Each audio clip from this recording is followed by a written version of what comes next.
अंतर मन में ज्योति जगा लो, होगा दूर अंधेरा।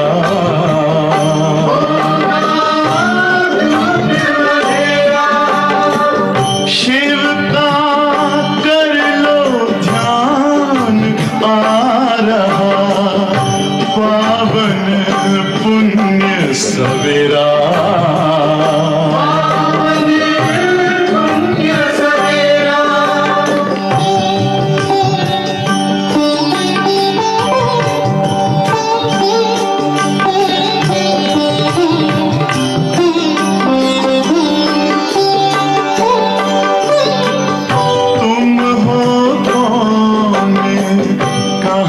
से आए अपने आप को जानो,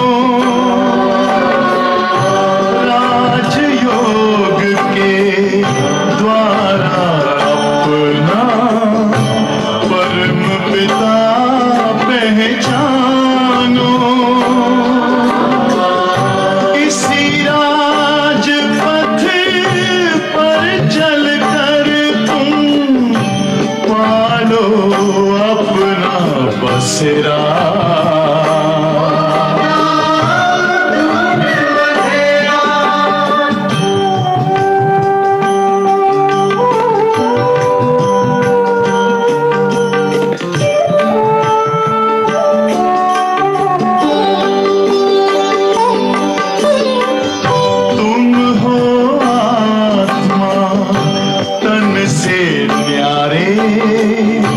परमात्मा को प्यारे, दिव्य गुणों को धारण करके योगी बनो दुलारे। ज्योति बिंदु ही तोड़ेगा ये माया मोह का घेरा।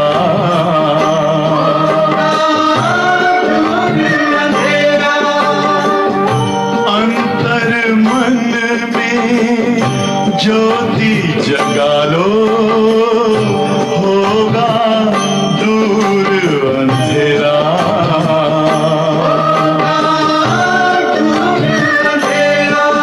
ओम शांति,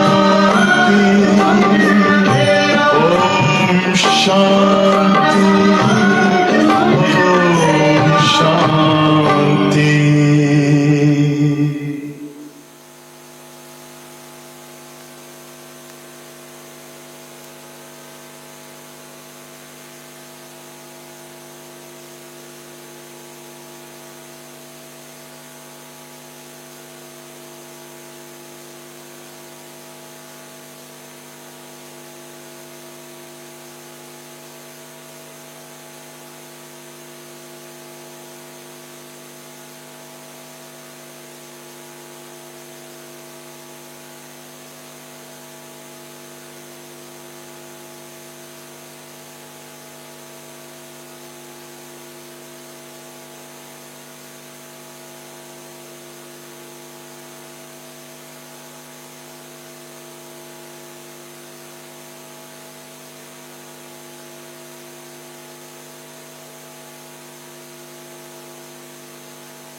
ओम शांति। हम सभी अभी क्या कर रहे थे? क्या कर रहे थे? क्या कर रहे थे? बैठे थे, केवल बैठे थे। क्या कर रहे थे जी? बाबा की याद में बैठे थे। तो केवल बैठे थे या उड़ रहे थे, चल रहे थे, दौड़ रहे थे, चढ़ रहे थे, उड़ रहे थे? क्योंकि केवल याद में थे वो तो ठीक, लेकिन याद क्या है? एक यात्रा है ना। इस यात्रा में हमें कहाँ पहुँचना है? मुक्ति धाम, जीवन मुक्ति धाम में पहुँचना है। तो वहाँ जाने के लिए कौन सा वाहन है? दुनिया में तो कितने प्रकार के वाहन हैं। पहले ज़माने में स्टीमर होते थे एक देश से दूसरे देश में जाने के लिए। फिर धीरे धीरे कैसे विमान आए, और विमान क्या करता है? कितना जल्दी दूसरे देश में पहुंचा देता है। लेकिन आत्मा भी एक बहुत बड़ा रॉकेट है, और वो कहाँ से कहाँ कितना जल्दी पहुंच सकती है। शरीर छोड़ती आत्मा तो एकदम 1 सेकंड में लंदन पहुंच जाए। ऐसा कोई रॉकेट किसी वैज्ञानिक ने अभी तक नहीं बनाया है जो 1 सेकंड में लंदन पहुंच जाए, है ना। फिर भी 8 घंटे तो लगते हैं, 8-9 घंटे लंदन पहुंचने में, पर आत्मा को पहुंचने में 1 सेकंड। तो मन की जो गति है वही आत्मा की गति है। तो बाबा कहते हैं तुम बैठे नहीं थे, तुम यात्रा पर थे। तो सदैव यही समझना है, हम यात्रा पर हैं, हम जा रहे हैं, हम जा रहे हैं। लंगर इस दुनिया से हट गया है। जब तक ये नहीं सोचेंगे तब तक बेहद का वैराग्य नहीं आएगा, और बेहद का वैराग्य नहीं आया तो माया क्या करेगी? आज बाबा ने कहा घूसा मारती है, घूसा, बॉक्सिंग करती है। और जैसे घूसा मारा, चाहे काम का, चाहे क्रोध का, चाहे किसी भी विकार का, तुरंत गिर पड़ते हैं। फिर चलो थोड़ा उठते हैं, फिर माया घूसा मारते, फिर गिर पड़ते हैं। फिर आखिर क्या करती है माया? गिराई देती है, मार ही डालती है। तो बाबा कहते हैं बच्चे बहुत सावधान रहना है। तो तुम्हारी यात्रा भी है, तो साथ साथ युद्ध भी है। इस युद्ध में तो दुश्मन से बहुत संभालना होता है खुद को, इसलिए अलबेले मत बनो। बाबा ने आज खास जोर दिया, बच्चे अलबेले मत बनो। तो सुनेंगे बाबा के महावाक्य। आज 19/10/2022 है। मीठे बच्चे, बाप आए हैं तुम्हें सब घुटकों से छुड़ाने। गुटके खाते ऐसे करते, ये भी एक गुटका है। जब कोई व्यक्ति मरता है ना, तो भी ऐसे गुटका खाता है, आत्मा निकलती है। किसी का तो बहुत सरल, आत्मा कैसे कब निकल गई पता ही नहीं चलता, लेकिन कोई तो ऐसे सहज नहीं आत्मा निकलती है, कष्ट होता है, तो जैसे गुटके खाते हैं। तो बाप आए हैं तुम्हें सब गुटकों से छुड़ाने। तुम अभी इस शोक वाटिका से अशोक वाटिका में चलते हो। इस विषय वैतरणी नदी से पार जाते हो। प्रश्न है, याद में बैठते समय किस बात का विघ्न नहीं पड़ता और किस बात का विघ्न पड़ता है? बाबा की याद में बैठे हैं, परंतु कौन से विघ्न आते हैं और कौन सी बात विघ्न नहीं डाल सकती? तो उत्तर है, याद में बैठने के समय किसी भी आवाज का या शोरगुल का विघ्न नहीं पड़ता है। क्योंकि बाबा की याद में अब चाहे कितना भी आवाज़ हो रहा है, हम तो अंदर बाबा से बातें करते हैं, बाबा से सुनते हैं, बाबा को सुनाते हैं, तो बाहर की आवाज़ें नहीं आती है। लेकिन किस बात का विघ्न पड़ता है याद में? बात तो बाबा कहते हैं, याद में बैठने के समय किसी भी आवाज़ का या शोरगुल का विघ्न नहीं पड़ता है, वो ज्ञान में पड़ता है। अब मुरली सुन रहे और अचानक कोई जोर से कोई आवाज़ करे या कोई मोबाइल का जोर से गीत बजे या बाहर ऊपर बंदर कूदते हैं, वो आवाज़, तो विघ्न तो पड़ता है ना ज्ञान मुरली सुनते समय। पर याद के समय कुछ भी होता रहे, हम याद में बैठ सकते हैं, रह सकते हैं। तो बाबा कहते हैं माया वो ज्ञान में पड़ता है विघ्न आवाज़ का, लेकिन याद में माया का विघ्न जरूर पड़ता है। किसका विघ्न पड़ता है याद में? आवाज़ का नहीं, लेकिन माया का। लेकिन याद में माया का विघ्न जरूर पड़ता है। माया याद के समय ही विघ्न डालती है, अनेक प्रकार के संकल्प विकल्प ले आती है। इसलिए बाबा कहते हैं बच्चे सावधान रहो, माया का घूसा मत खाओ। शिव बाबा जो तुम्हें अपार सुख देता है, सर्व संबंधों की सैक्रीन है, उसे बहुत बहुत प्यार से याद करो। याद की तीखी दौड़ी लगाओ। गीत है, रात के राही थक मत जाना। ओम शांति। मीठे मीठे बच्चे जो यात्रा पर हैं, उनको बाबा कहते हैं मीठे मीठे बच्चे जो यात्रा पर हैं। वैसे जो बैठे हैं उनको यात्रा पर थोड़ी कहा जाता है। अब एक जगह बैठे हैं तो यात्रा पर थोड़ी, यात्रा में तो जाते हैं ना, वहाँ नहीं बैठे होते। तो वैसे जो बैठे हैं उनको यात्रा पर थोड़ी कहा जाता है। पर ये यात्रा कैसी वंडरफुल है। शांति की यात्रा, शांति धाम में जाने की यात्रा। रावण के राज्य में गुटखा खाकर मरना होता है। एक सत्यवान सावित्री की कहानी है ना, कि काल से भी सावित्री सत्यवान की आत्मा को वापस ले आई। सत्यवान उसका पति, और अब वो मर गया, लेकिन उसने काल से, धर्मराज से युद्ध की। हाँ, एकदम डिटरमिन्ड थी, बहुत उसको अंदर में हिम्मत थी। ये सत्यवान जा नहीं सकता, मुझे छोड़ नहीं सकता।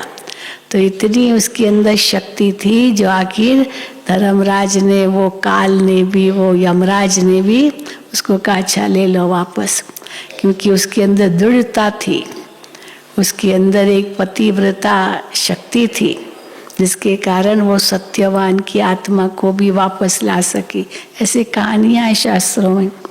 तो बाबा कहते हैं एक सत्यवान सावित्री की कहानी है ना, कि काल से भी सावित्री सत्यवान की आत्मा को वापस ले आई। वास्तव में ऐसी कोई बात है नहीं। अब आत्मा का पाठ पूरा हुआ तो वो थोड़ी कोई ऐसे वापस आएगी। बाकी आधा कल्प काल खाता है द्वापर कलयुग में। अंत में घुटका आता है ना शरीर छोड़ते समय। रावण जिसको वर्ष वर्ष जलाते रहते हैं, वो हमारा दुश्मन है। अब ये तो जानते नहीं कोई भी कि रावण हमारा दुश्मन है। तो बाबा कहते मैं आया हूँ तुमको शोक वाटिका से निकाल अशोक वाटिका में ले जाने। यहाँ गुटखा खाना नहीं होता है। शोक वाटिका में गुटखा खाते, बेचारी सीता शोक वाटिका में गुटखा ही खाती थी ना, बार बार रोती रहती थी, दुख में रोती रहती थी, वियोग में रोती रहती थी। तो ये रोना भी जैसे गुटखा खाना है, दुख का रोना होता है। तो बाबा कहते जहाँ गुटखा नहीं खाना होता, अशोक वाटिका में कोई गुटखा नहीं खाता, दुख का गुटखा। यहाँ तो अनेक प्रकार के गुटके हैं। माँ बाप पति बच्चों के गुटके खाते रहते हैं।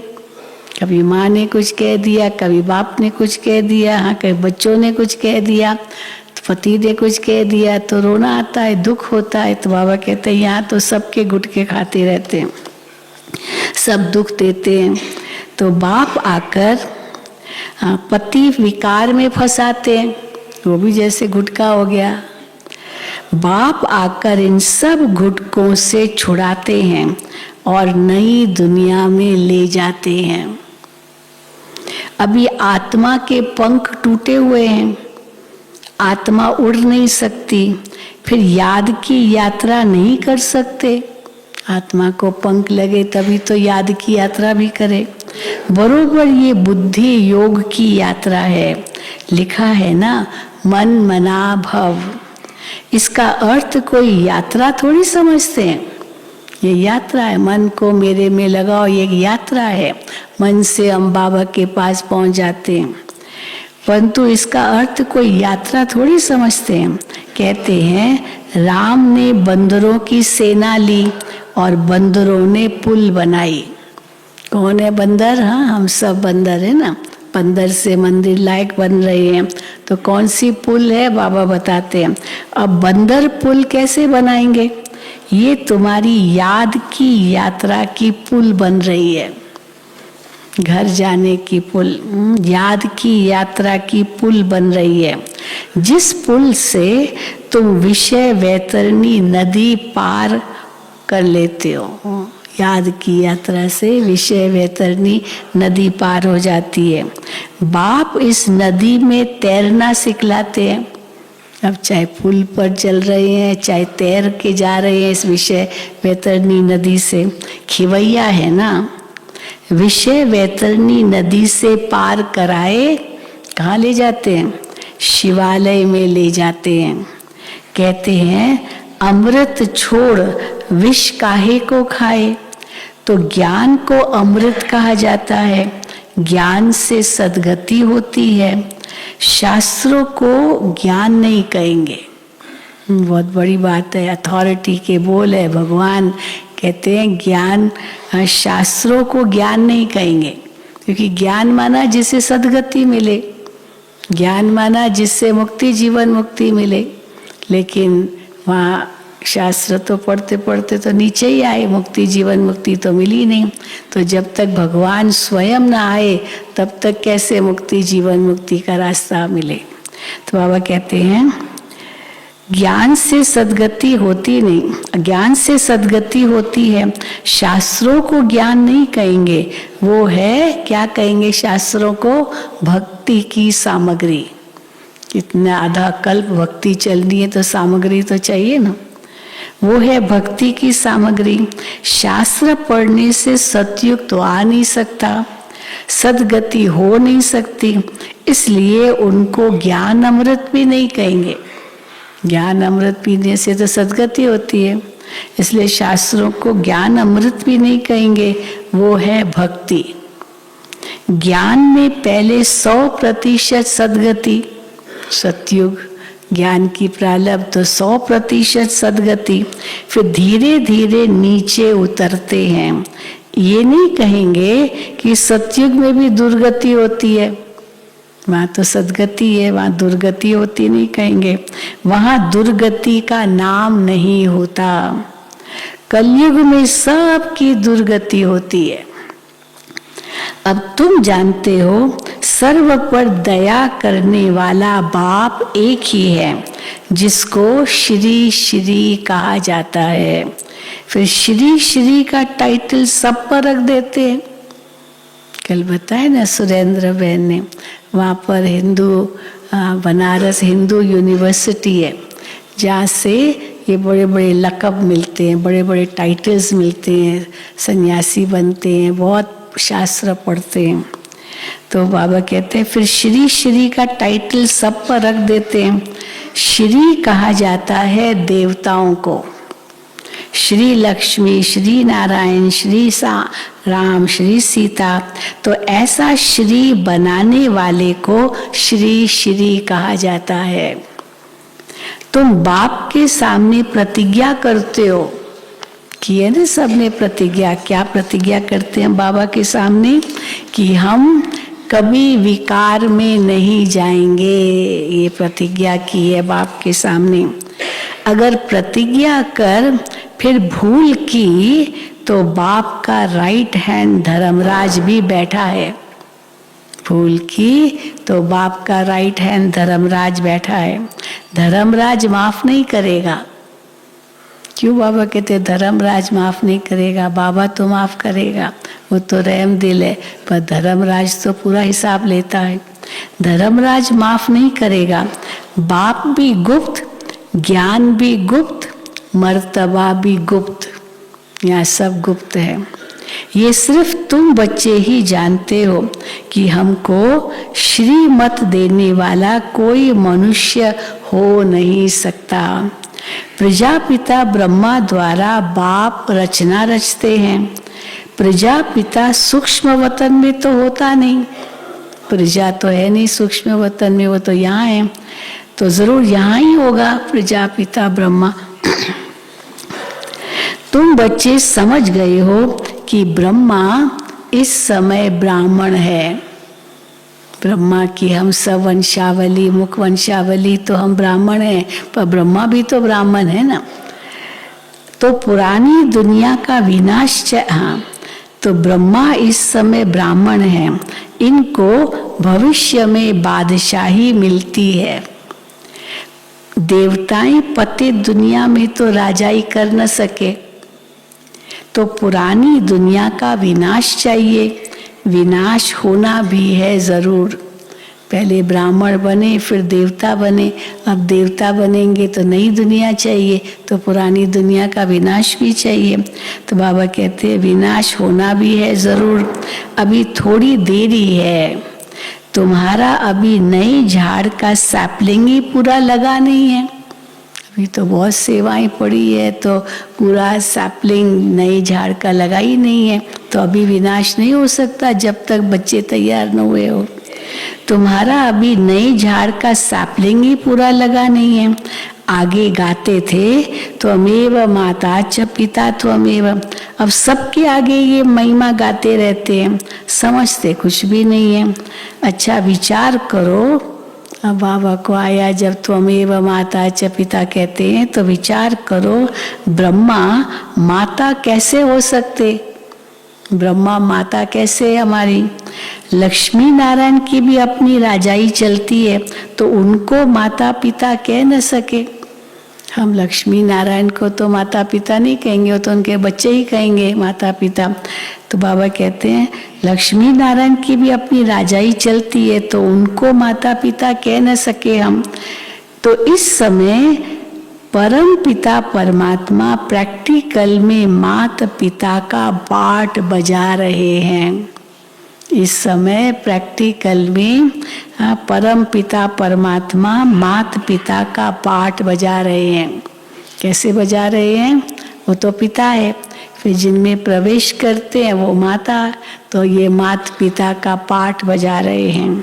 फिर भक्ति मार्ग में महिमा गाई जाती है, उसमें भी पहले पहले शिव बाबा को त्वमेव माता च पिता कहते हैं, पीछे फिर लक्ष्मी नारायण सीता राम सबको कहते रहते।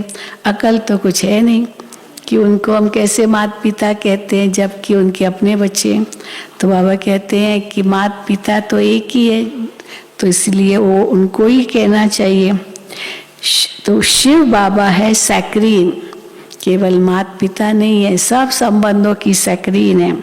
ये मनुष्य मात्र सब आसुरी मत पर दुख ही देते हैं, और मैं सबके एवज में सबसे जास्ती सुख देता हूँ। जितना ही वो दुख देते हैं उतना ही मैं सबके एवज में सबका जो दुख है वो हर के एक सबको सुख देता हूँ। मैं दाता हूँ, मैं तुम बच्चों को श्रीमत देता हूँ कि बच्चे जितना तुम याद की यात्रा पर रहेंगे, और क्या क्या करेंगे? एक तो याद की यात्रा, दूसरा स्वदर्शन चक्र फिराएंगे, कमल फूल समान बनेंगे, उतना ऊंच पद पाएंगे। इन अलंकारों का अर्थ भी कोई समझ न सके, विष्णु के अलंकारों का अर्थ भी बाबा कहते हैं कोई समझ न सके। अलंकार तुम ही धारण करते हो, निशानी विष्णु को दे दी है, शंख चक्र गदा पद्म तुम्हारे लिए, पर निशानी विष्णु को दे दी है। तीसरा नेत्र भी देवताओं को दे दिया है, वो भी तुम्हारा है।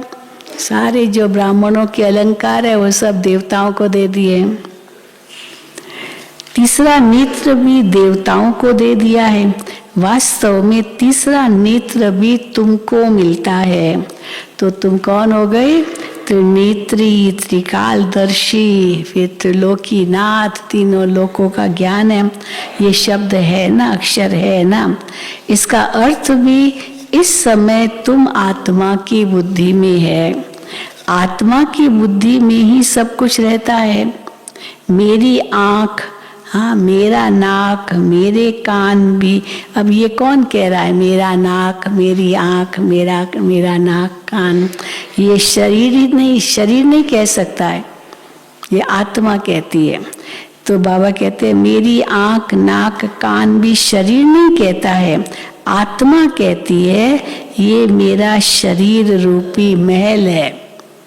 हम महल माना उनको खूब सजाते रहते, शरीर को सारा दिन सजाते रहते, क्या नहीं करते। जो देह अभिमानी लोग होते पूरा दिन शरीर को ही देखते हैं, और महल समझते ना, इस महल में आत्मा रहती है। और बाबा क्या कहते हैं? हाँ बाबा कहते हैं महल समझते हैं, लेकिन तुम क्या कहते हो? बाबा तो पहले कहते थे आत्मा इस भ्रकुटी में रहती है, ये कुटिया है। तो कुटिया में रहना और महल में रहना फर्क है ना। तो जो देह अभिमान में है वो कहेंगे महल है ये शरीर, पर जो देही अभिमानी है वो क्या कहेंगे? कुटिया में तपस्या कर रहे हैं। तो आत्मा कहती है ये मेरा शरीर रूपी महल है। आत्मा को अब मालूम पड़ा है कि मुझ आत्मा में 84 जन्मों का पाठ नूंधा हुआ है।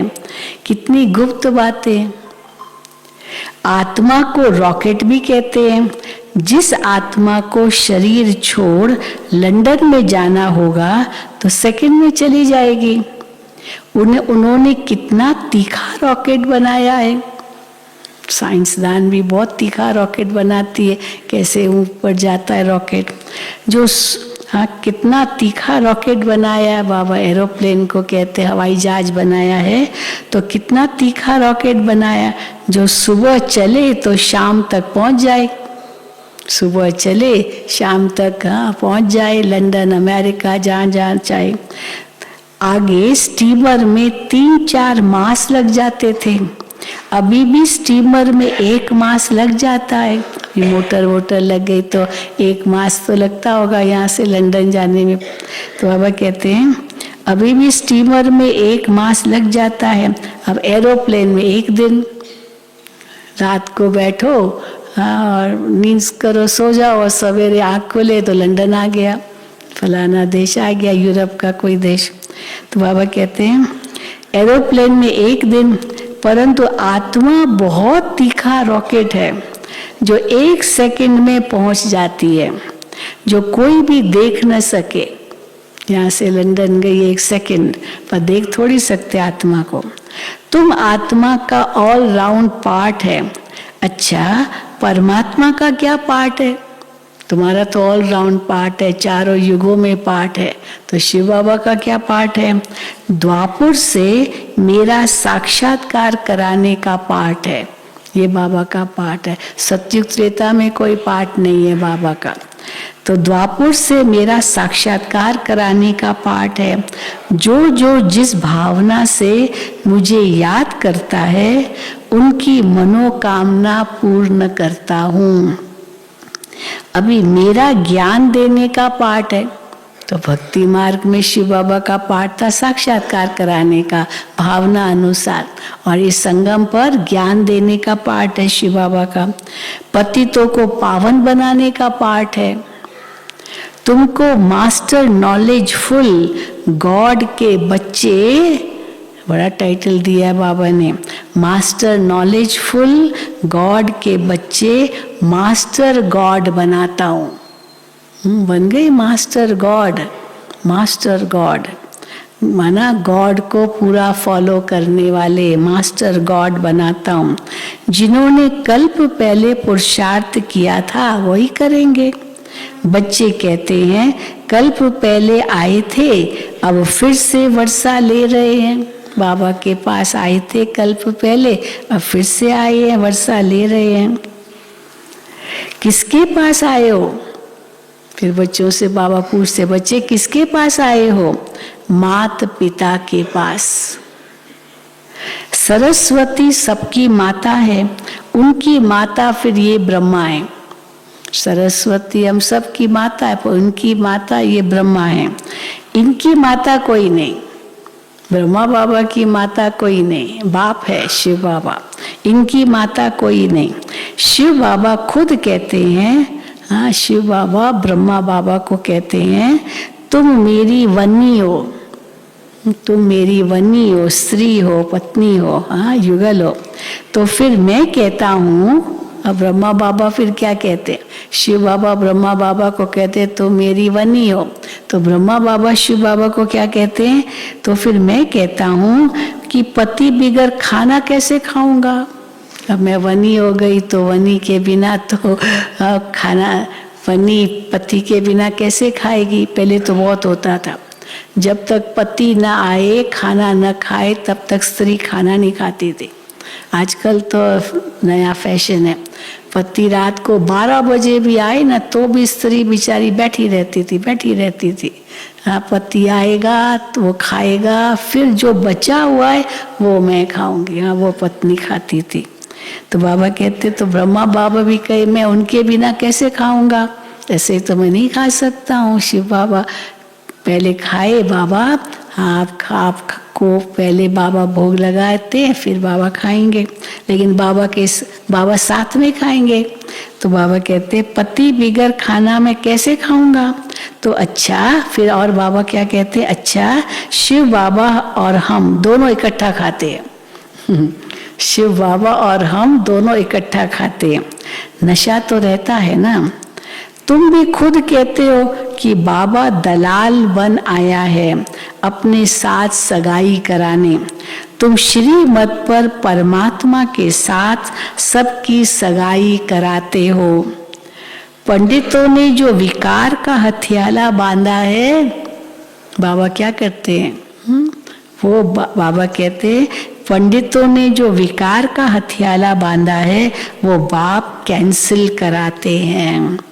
बाप कहते हैं तुम ज्ञान चिता पर बैठो, काम चिता से उतर ज्ञान चिता पर बैठो तो गोरे बन जाएंगे। काम चिता पर बैठ तुम काला मुंह क्यों करते हो? श्याम सुंदर का अर्थ भी तुम जानते हो। श्री कृष्ण है सुंदर, अभी तो वो भी श्याम है। अब ये तो बाबा साकार की मुरली है तो ब्रह्मा बाबा तो कहेंगे ना श्याम था, अभी तो अव्यक्त रूप में है तो अभी तो श्याम तो नहीं कहेंगे, अभी तो वो भी श्याम है। अब बाप ने आकर अपना परिचय दिया है। तुम हो पतित पावन गॉड फादर के स्टूडेंट। अब मास्टर गॉड बनाया, अभी बाबा कहते हैं गॉड पतित पावन गॉड फादर के स्टूडेंट।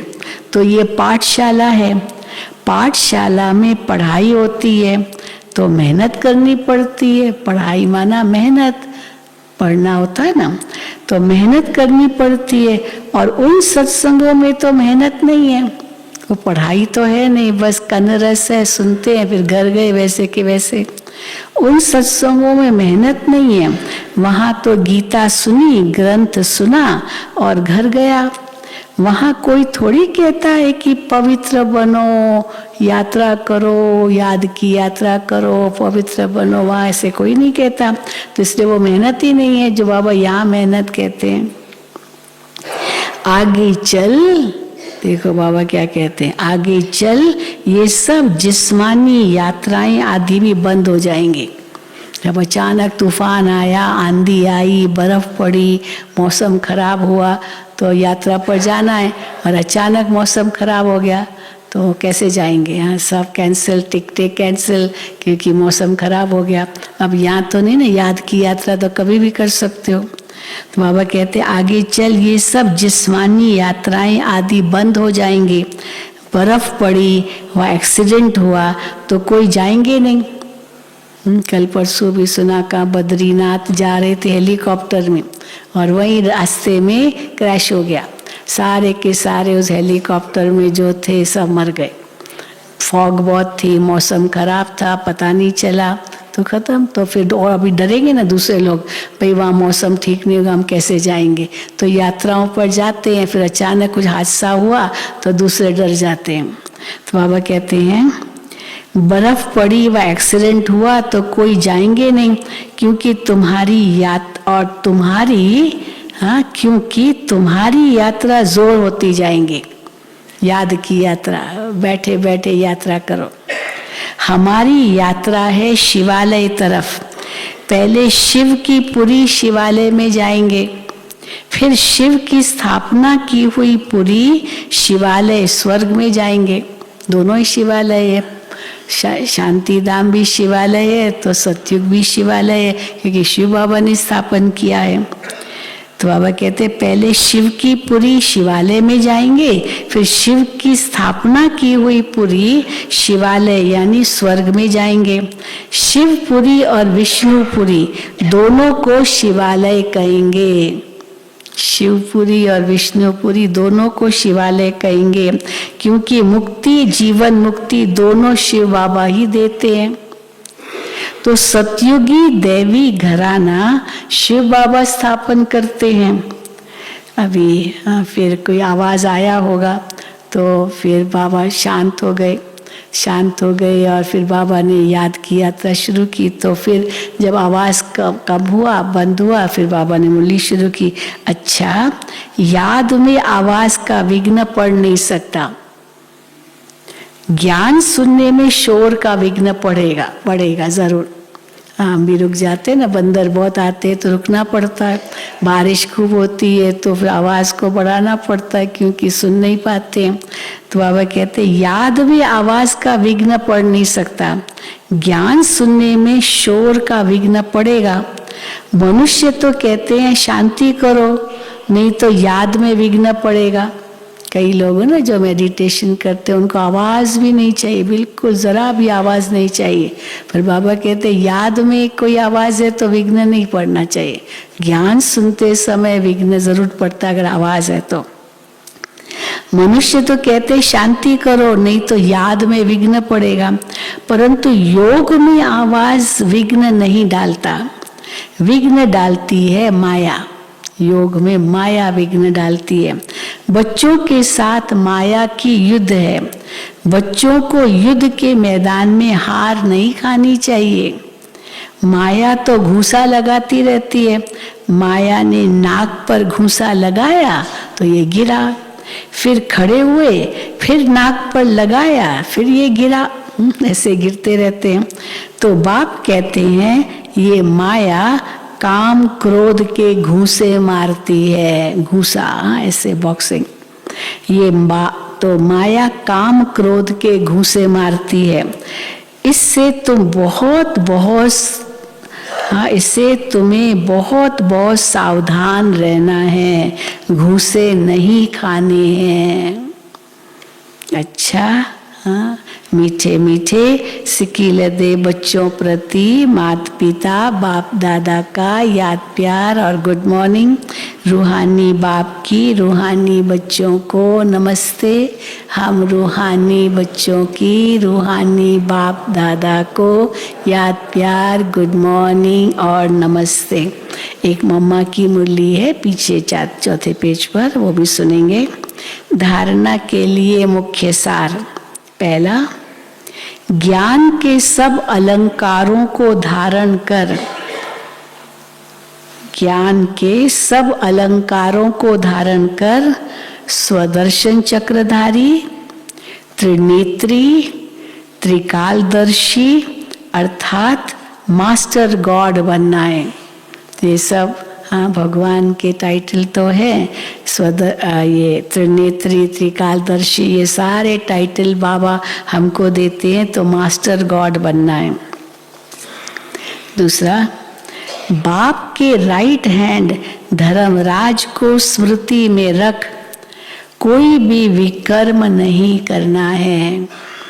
बाप के राइट हैंड धर्मराज को स्मृति में रख, कोई भी विकर्म नहीं करना है। पावन बनने की प्रतिज्ञा करके विकार में नहीं जाना है। वरदान, दृढ़ प्रतिज्ञा द्वारा अलबेलेपन के लूज स्क्रू को टाइट करने वाले तीव्र पुरुषार्थी भव। अब कोई भी मशीन में स्क्रू ही केवल लूज होता है ना तो भी मशीन नहीं चलेगी। छोटा सा एक काली नुक्स है, स्क्रू लूज है, तो यहाँ तो कौन सा स्क्रू लूज है? दृढ़ प्रतिज्ञा द्वारा अलबेलापन का स्क्रू लूज है। तो दृढ़ प्रतिज्ञा द्वारा अलबेलेपन के लूज स्क्रू को टाइट करने वाले तीव्र पुरुषार्थी भव। प्रतिज्ञा में लूज होने का मूल कारण है अलबेलापन। जैसे कितनी भी बड़ी मशीनरी हो, लेकिन एक छोटा सा स्क्रू लूज हो जाता है तो सारी मशीन को बेकार कर देता है। हाँ बताते हैं ना, मिसाल देते हैं कि कितने बड़े बड़े इंजीनियर्स लग गए वो मशीन को ठीक करने में, लेकिन कोई ठीक नहीं कर सका। फिर एक आया, उसने कहा कि मैं ठीक करता हूँ, और उसने क्या किया, बस एक स्क्रू टाइट किया, तो कहा बस हो गया, स्क्रू टाइट किया हो गया। तो कहा कितना पैसा? तो इतना, बहुत ज़्यादा बोल दिया। कहा स्क्रू टाइट करने का इतना पैसा? तो कहा आप लोगों ने कितना किया? कहाँ पर आपकी मशीन ठीक हुई? स्क्रू ही तो लूज था, टाइट करना था। तो देखो बाबा भी कहते हैं कौन सा स्क्रू टाइट करना है।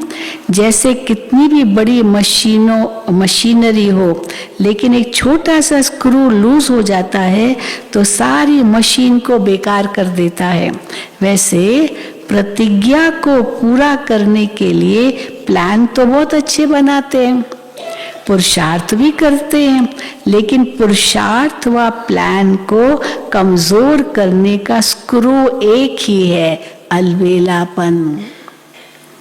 वो नए नए रूप में आता है, अलबेलापन भी कोई एक रूप में नहीं आता, नए नए रूप में आता है। इसी लूज स्क्रू को टाइट करो। कई बार है ना, स्क्रू बार बार लूज हो जाता है, तो बाबा कहते हैं इसी लूज स्क्रू को टाइट करो।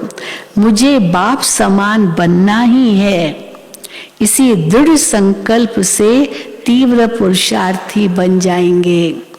ये है लूज स्क्रू को टाइट करना, मुझे बाप समान बनना ही है। स्लोगन, बेहद की वैराग्य वृत्ति ही समय की समीपता का फाउंडेशन है।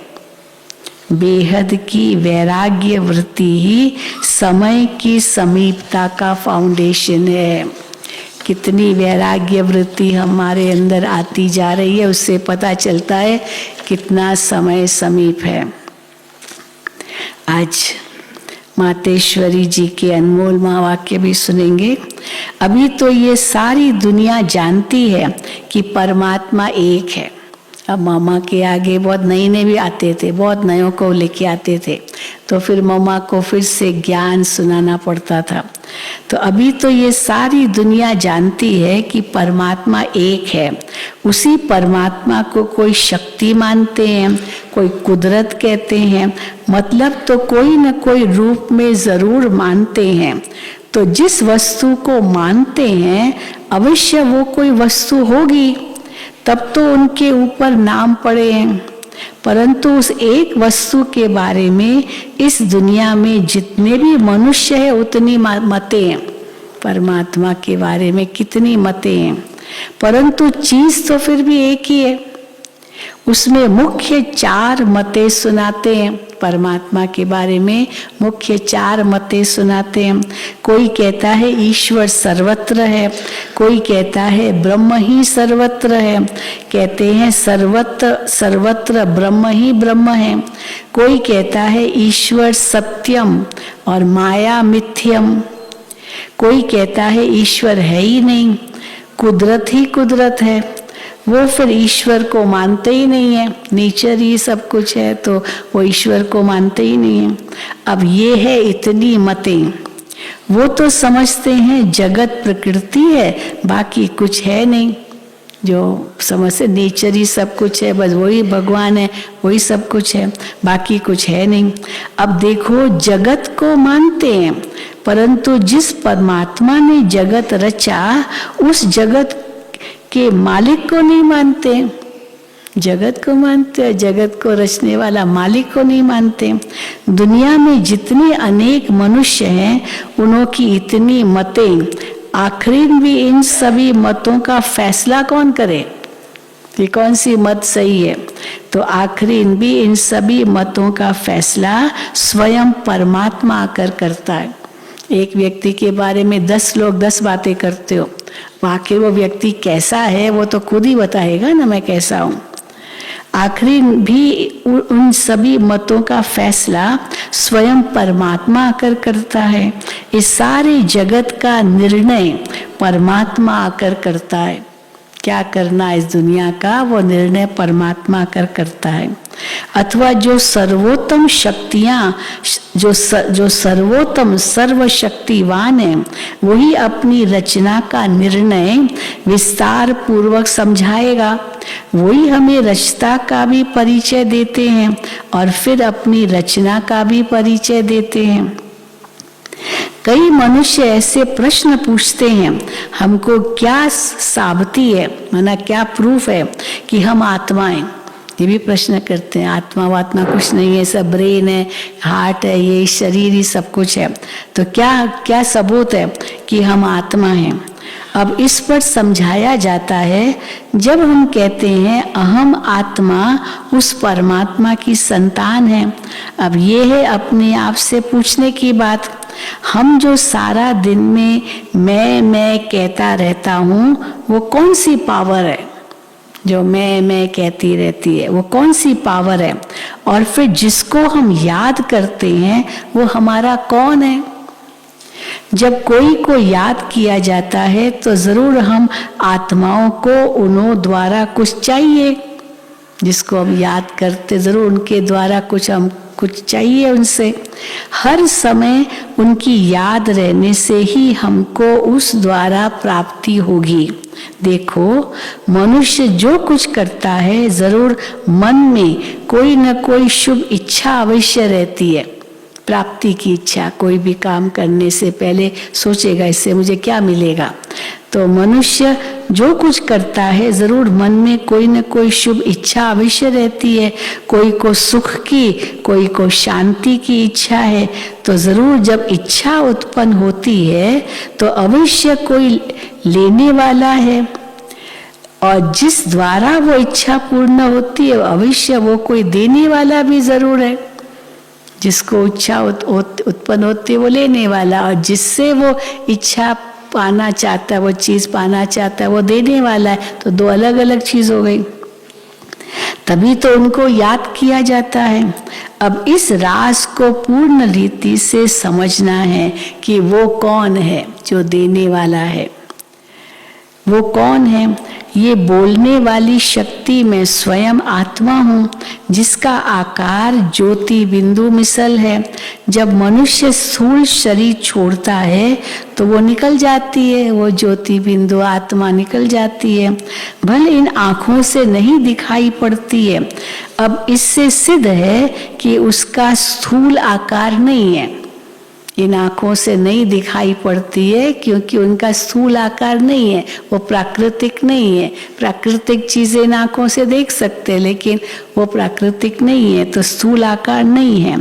परंतु मनुष्य महसूस अवश्य करते हैं कि आत्मा निकल गई, तो हम उसको आत्मा ही कहेंगे, जो आत्मा ज्योति स्वरूप है। तो अवश्य उस आत्मा को पैदा करने वाला परमात्मा भी उसके ही रूप माफिक होगा। जो जैसा होगा उनकी पैदाइश भी तो वैसे ही होगी। फिर हम आत्माएं उस परमात्मा को क्यों कहते हैं कि वो हम सर्व आत्मा, फिर हम आत्माएं उस परमात्मा को क्यों कहते हैं कि वो हम सर्व आत्माओं से परम है। हाँ, ये भी कहते हैं तो जरूर हम सबसे ऊंचा है, क्योंकि उनके ऊपर कोई भी माया का लेप छेप नहीं है। परमात्मा पर माया का लेप छेप नहीं है। बाकी हम आत्माओं के ऊपर माया का लेप छेप अवश्य लगता है, क्योंकि हम जन्म मरण के चक्र में आते हैं। अब ये है आत्मा और परमात्मा में फर्क। पहले आत्मा है, परमात्मा है, फिर दोनों में फर्क है। ये मम्मा ने आज स्पष्ट किया मुरली में। अच्छा, ओम शांति, ओम शांति, ओम शांति। चलो अभी हम सब बाबा की याद में बैठेंगे, फिर डबल विदेशियों को आज का प्रोग्राम देंगे।